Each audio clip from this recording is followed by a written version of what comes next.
सासु दई दे तू सिकी के बढ़निया ता सोने के घाई लवाता सोने के घाई लवाई हो। सासु लिपि पोती घाटिया सजाऊ बैता छठी यहाँ मानऊ बैता छठी यहाँ मानऊ बाई हो।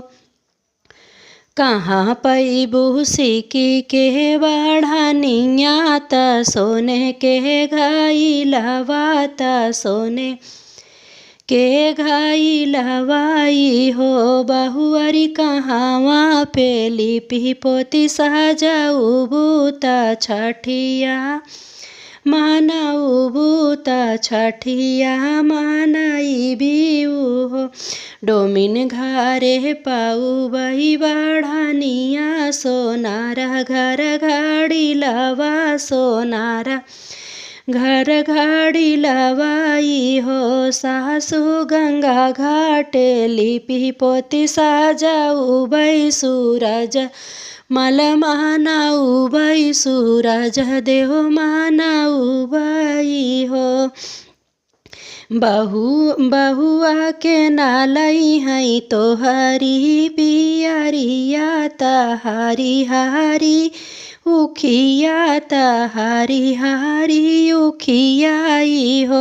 बहुआ के नालई हई दौरा के फलावाता जोड़े जोड़े काला सावाता जोड़े जोड़े काला सवाई हो। बहुअरी के नालई हई दौरा के फलावाता जोड़े जोड़े काला सवाई हो। पिया लई हई हमारी पियरिया देवर हारी उखिया देवर हारी उखियाई हो।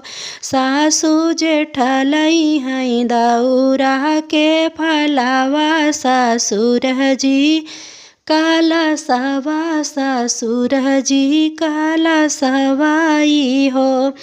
के नालई हई गैया के दूधवाता के नालई हई सुपावाता के ना लई हई सुपवाई हो। बहुअरी के हो बनई हई चौरा ठेकुआ तके चौरे के लडुआ तके ना चौरा के लडुआई हो। बहुआ आहिरा भैया लाए दूध गैया के दूधवा डोमना भैया सुपवा डोमना भैया सुपवाई हो। सासु सब मिली बनाऊ बैठे कुआवाता चौरा के लडुआता चौरा के लडुआई हो। बहुअरी के दई हई सूरज के आरगिया तके हो करी हई विनती तके हो करी हई विनती हो। सासु पिया दई हई सोने सासु हम देवई सूरज के आरगिया त सब मिली करी हई विनती त सब करी हई विनती हो।